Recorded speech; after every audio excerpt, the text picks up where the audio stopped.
ভোর 3:35 বাজে। আর আমি ওয়াশরুম গেছিলাম, হঠাৎই মনে হলো বাইরে দেখি কতটা জল জমেছে। তো দেখে তো আমার মাথায় হাত, দেখি এতটা জল জমে গেছে। তারপরে এই গাছগুলো তো পুরো জলে ভিজে গেছিল। তো সেই জন্য রবি ওকে ডাকলাম, ডেকে বললাম, দেখো গাছগুলোর কি অবস্থা। ও গাছগুলোকে উপরে তুলে দিচ্ছে যাতে কিনা আরো তো জল, বৃষ্টি তো এখনো হয়ে যাচ্ছে, জল তো আরো বাড়বে, সেই জন্য গাছগুলো নষ্ট হয়ে যাবে বলে ওই বাকি সব গাছ তুলে দিচ্ছে। কিন্তু টগর গাছটা যেহেতু টবটা অনেক বড়, তো সেই জন্য ওটা তুলছে না। আর দেখো আমি পা দিয়ে তোমাদেরকে দেখালাম যে আমাদের ওই গ্রিলটা পুরো ডুবে গেছে, এতটা জল হয়ে গেছে। মানে বেলাতে আরো কত জল বাড়বে জানি না। তো রবিকে বললাম যে তুমি একটা কাজ করো, কম্পিউটার এগুলো সব কারেন্টের জিনিস, তো সেগুলো তুমি বিছানার মধ্যে তুলে রেখে দাও, না হলে হয়তো সকালবেলা ঘুম থেকে উঠে দেখবো এগুলো জল ভর্তি হয়ে গেছে। তো সত্যি সত্যি ও তাই ইয়ে করলো, কথা মতো কাজ করলো।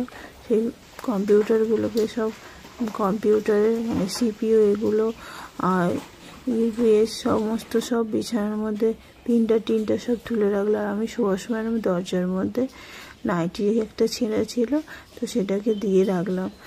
আমার মাথায় এটা আসেনি যে অত জলে এই সামান্য একটা নাইটি কোনো কাজ করবে না, তাও মনে হলো দিয়ে রাখলাম। তো ভাবলাম যে দেখি বারান্দাটার কি অবস্থা, জল ঢুকেছে কিনা।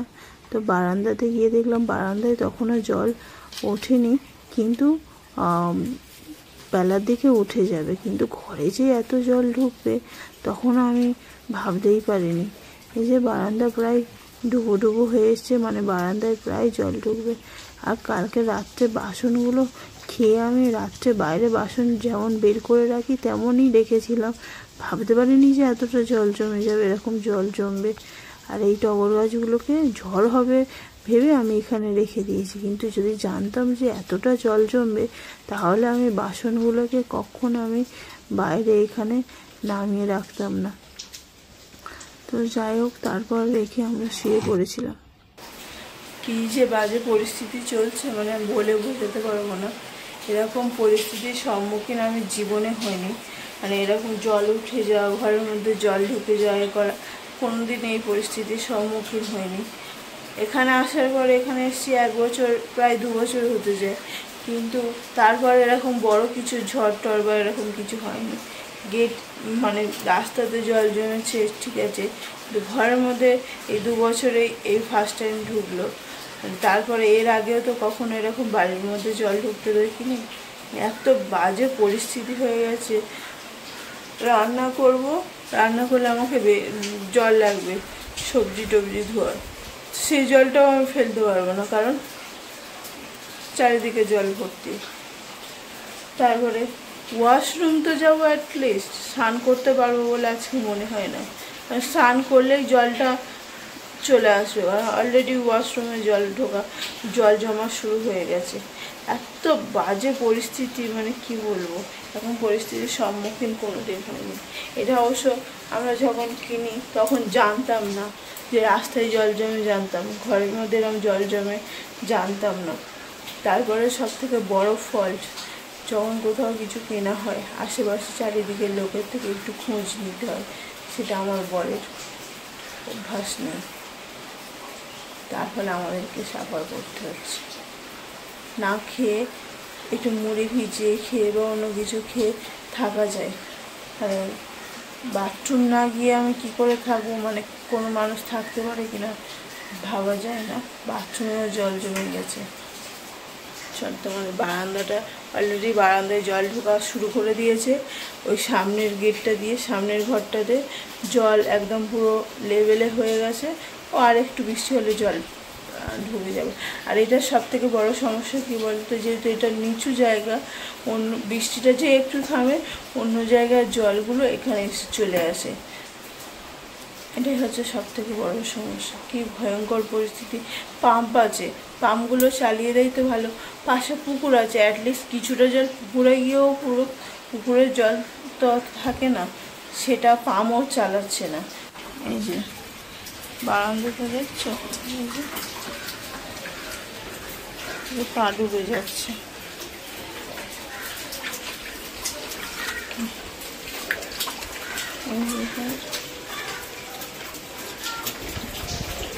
বাইরের অবস্থা করে নিচু ভাসছে, যেটা কিনা আমি সব থেকে বেশি ভয় পাই। এই কেঁচো আমার গা ঘিন ঘিন করছে। এখন যখন এরম হয়েছে এখন কিছু বলাও যাবে না, সব কিছু নিজে গিয়ে হজম করতে হবে। এখানে আমাদের অনেক সুযোগ সুবিধা আছে, কিন্তু এটা তো একটা বড় অসুবিধে, সেটা তো মাথায় রাখা দরকার। এই হচ্ছে বিছানার অবস্থা। এই যে এই ঘরে জল ঢুকতে অলরেডি স্টার্ট করে দিয়েছে। এই যে জল ঢুকছে, ড্রেনের জল, নোংরা জল, সেই জল ঘরে ঢুকছে। মানে আমার যে কি বিরক্তি লাগছে, মানে কি বলবো। হ্যাঁ, এখন বসে বসে ঠিক মজাই আছে, মানে কি বলবো, আর বসে বসে টিভি দেখছি। কিন্তু আজকের এই পরিস্থিতির জন্য আমার বড়ই দায়ী। কারণ যখন বাড়িটা কিনি তখন আমাকে তো নিয়ে আসেনি দেখার জন্য। যেদিন ফাইনাল হয়ে যায়, একবার সব ফাইনাল করে আমাকে নিয়ে এসেছিলো, তার আগে নিয়ে আসেনি। আর একটা বারের জন্য কাউকে জিজ্ঞেস করেনি যেখানে জল জমে কি জমে না, এটা তো অ্যাটলিস্ট মানুষকে জিজ্ঞেস করতে, সেটাও করে না। ওর এই বোকামির জন্য অল টাইম আমি আর আমার মেয়ে সাফার করতে থাকি। মানে আমি আর আমার মেয়ে নয়, ওর সাথে যারা থাকে তারাই সাফার করতে থাকে। এটা এবারে আমাদেরকে করতে হচ্ছে। মানে এত বাজে পরিস্থিতি আমি জীবনে সম্মুখীন হইনি। এই জল, ঘরের মধ্যে জল ঢুকে যাওয়া, সেটা তো একটা আছে। মানে এমনকি ওয়াশরুমটাও ইউজ করতে পারছি না, এই অবস্থা। তার মধ্যে বাড়ির ছোটো বাচ্চা, জঘন্য পরিবেশ। তোমাদেরকে দেখাচ্ছি বাইরে ঠিক কতটা লেভেলের জল জমেছে।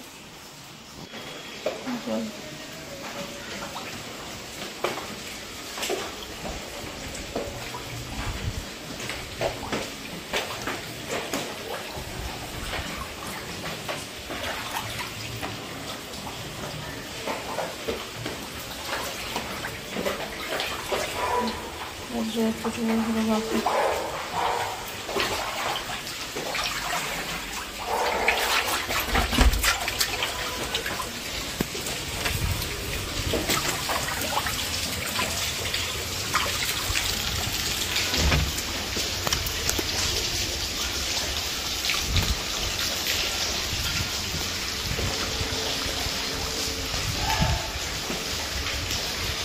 রবি খাবে বললো, তো ওই জন্য ওকে একটু ব্রেড বাটার করে দিলাম, ও খাচ্ছে। আর ওকে মেডিসিন খেতে হয় তো তাই। আর মেয়ে এখানে উঠে মুখটা কেমন করে বসে আছে, ও বিরক্তি হয়ে যাচ্ছে এরকম অবস্থায়। আর এদিকে সিনেমা দেখছে আমার বর বসে। দেখো ডাইনিংয়েও জল ঢুকে গেছে। কারণ এই যে ওয়াশিং মেশিন আর সিঙ্কের যে পাইপটা আছে না, ওই পাইপটা থেকেই ডাইনিংয়ে আগে জল ঢুকেছে। ওই জলটাই আবার কিচেনে এগুলোতে ভর্তি হয়ে গেছে। বাইরে থেকে জল ঢোকার আগেই ডাইনিংয়ে ওই সিঙ্কের পাইপ থেকেই জলটা ঢুকতে শুরু করে দিয়েছে। আর এই ওয়াশিং মেশিনটা জল ঢুকে নষ্ট হয়ে যাবে, ওই জন্য কী করলাম, দুটো ইটের মধ্যে ওটাকে বসিয়ে দিলাম, না হলে জল ঢুকে যাবে। এই যে এইখানে ছাতা, ব্যাগ ট্যাগ এটা ওটা থাকে, তো এখান থেকে এগুলো সব খালি করে দিলাম। কারণ এখানে যেভাবে জল ঢুকছে, অলরেডি এখানে জলও ঢুকে গেছে, ওই জন্য এগুলো তুলে ওর চেয়ারটার মধ্যে রেখে দিলাম। আর এই ঘরে দেখো, এই ঘরে বেশ অনেকটাই জল ঢুকে গেছে। আর ইলেকট্রিকের বোর্ডটা তুলে দিই, না হলে আবার একে তো জল, তারপরে কারেন্ট খেয়ে মরতে হবে। তো সেই জন্য ইলেকট্রিকের বোর্ডটা তুলে দিলাম। মানে তোমরা কতটা বুঝতে পারছো জানি না, বেশ অনেকটাই জল ঢুকে গেছে। আর আজকে আর ঘর মুছতে হলো না। আর বাইরে ড্রেনের জল, বাথরুমের জল, এত জল যে কিনা আলাদা করে আমাকে কল থেকে আর জল নিয়ে ঘর মুছতে হলো না। এই জলে এত সুন্দর ওয়াশ হয়ে যাচ্ছে যে কিনা আমার আর ঘর মোছার আর দরকার লাগলো না। কি ভালো, তাই না? কিচেনে দাঁড়িয়ে কাজ করা যাচ্ছে না, পাটা পুরো ভিজে, পুরো পাটা ডুবে যাচ্ছে কিচেনের মধ্যে। ভয়ঙ্কর অভিজ্ঞতা। আরও কত জল ঢুকেছে, পুরো জল ভর্তি, তখন অল্প অল্প জল ঢুকেছিল, এখন পুরো জল ভর্তি, পা পুরো ডুবে, এগুলো সব জল ভর্তি। এই জল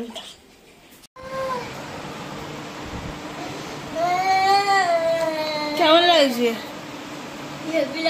কেমন লাগছে? হেভি লাগছে। তোমার কেমন লাগছে গো এই পরিস্থিতিতে দাঁড়িয়ে? খুব বাজে লাগছে। বাজে লাগছে? আমার দেখো আমি নাচতে পারছি, আমি জলের মধ্যে ফার্স্ট টাইম এটা এক্সপেরিয়েন্স আমার বেশি ভালো লাগছে। বাজে লাগছে কেন? তুমি তো এর জন্য দায়ী, ঠিক করেছো।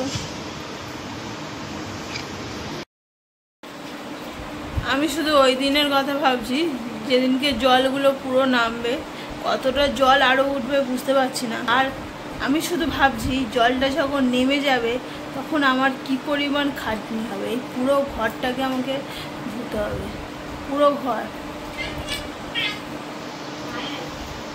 এমনি সময় অফিস ছুটি করলে খুব কষ্ট হয়, আজকের বলছি অফিস যাও, তাও অফিস যাচ্ছে না। যাও অফিস যাও। কি গো, অফিস যাও, যাও অফিস। হ্যাঁ, আমাদের যে রাস্তাটা আছে, বাড়ির সামনে যে রাস্তাটা, আমাদের বাড়ির ভিতরে, মানে বাড়ির ভিতরের রাস্তাটাতে প্রায় 1 হাঁটু জল। আমাদের বাড়িতে ঢুকে গেছে মানে এখন 1 হাঁটু জল ওটা। আর ওই রাস্তাটার মধ্যে প্রায় 1 কোমর জল হবে, পুরো 1 কোমর জল, কোমর পর্যন্ত জল। বাড়তি ভাবনা কি হলো? অন্ধকারে সবাই চলিয়ে গেল। বাড়তি পাওনা হলো, কারেন্টটাই চলে গেল। দেখো যত বেলা বাড়ছে তত জলও বাড়ছে, এখন অনেকটাই জল জমেছে। আর বাইরেটা দেখো কত জল জমেছে, আর ওই বাইরে থেকেই ঘরের মধ্যে জলটা ঢুকছে। যে রবি দাঁড়িয়ে আছে, পা ডুবে গেছে। আর এই গ্যাস সিলিন্ডারগুলো এখানে ছিল ক্যাবিনেটের এখানে, ওখান থেকে বের করে দিলাম, কারণ ওটার ভিতরে পুরো জল ভর্তি হয়ে গেছে। কি করে জল ঢুকলো বুঝতে পারলাম না। আর মেঝের মধ্যে এতটা জলে দাঁড়িয়ে এখন খিচুড়ি, মোচার তরকারি, চাটনি, এত কিছু রান্না হবে। আমি বললাম ঠিক আছে আজকের একটু ডিম আলু সিদ্ধ এগুলো করে চালিয়ে নেওয়া হোক, কিন্তু না, রবি বলল ওরকম খেলে হবে না, খিচুড়ি এত কিছু খেতে হবে। কি করব? তো মানুষের এত ধৈর্য কি করে আসে? এত বৃষ্টি, এত জল, নোংরা জলের মধ্যে দাঁড়িয়ে এত কিছু রান্না করতে হবে। এখন মাথার স্ক্রু ঢিলা আছে। আর এদিকে বাথরুমের জল, বারান্দার জল সব পুরো এক হয়ে গেছে, মানে এতটাই জল বেড়েছে। আর এখানে রান্না হয়ে গেছে, এই 1 পা ডোবা জলে এখন দাঁড়িয়ে খিচুড়ি, মোচার তরকারি আর চাটনি খেতে হচ্ছে। এর থেকে ভালো আর অনুভূতি আর কিছু হতে পারে? তরকারি। এখন 4:15 বাজে, মানে সারা দিন চলে গেল।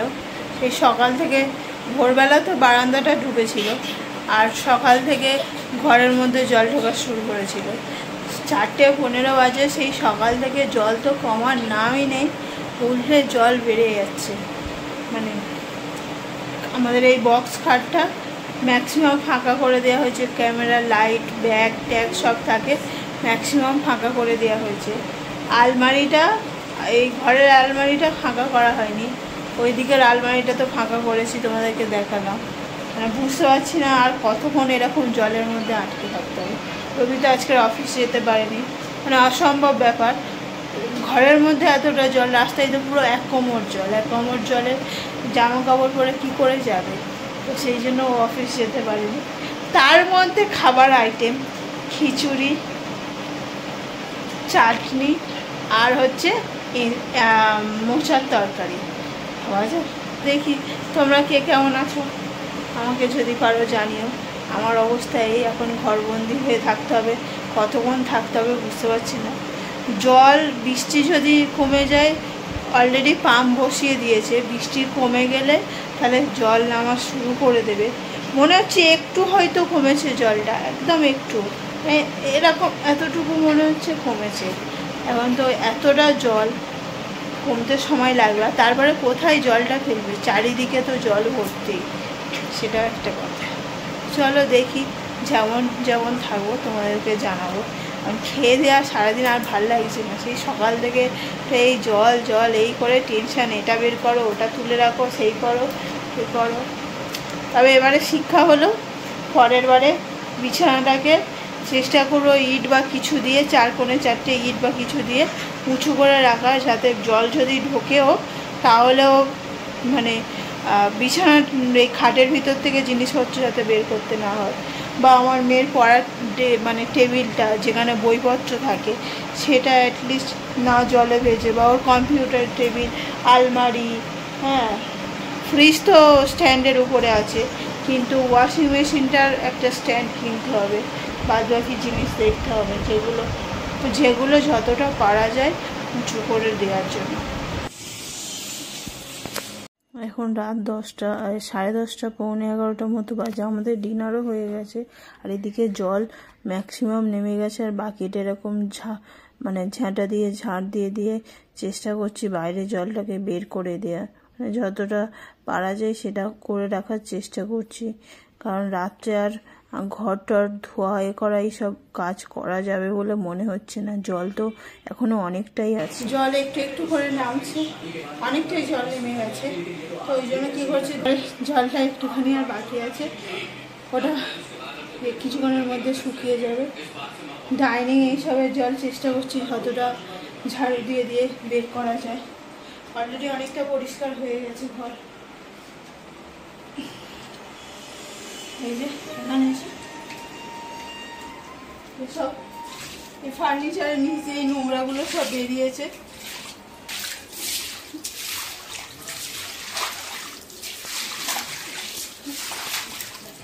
দেখো এখন এই এতটা জল আছে, ঘরের ম্যাক্সিমাম জল বেরিয়ে গেছে, ডাইনিংয়ের অল্প অল্প জল আছে, বাথরুমের জল বেরিয়ে গেছে। ঘরটা পরিষ্কার করছি, এখন জল ঢালা যাবে না, ঝাড়ু দিয়ে করছি, জল ঢাললে আবার জল জমে যাবে, তো ফেলে দাও। ওই জন্য চেষ্টা করছি ঝাড়ু দিয়ে এগুলোকে, নোংরাগুলোকে বের করা। দেখি অনেক রাত পর্যন্ত আমি জেগে থাকবো, যত রাত হোক, যতটা বাড়ি পরিষ্কার করে শোবো।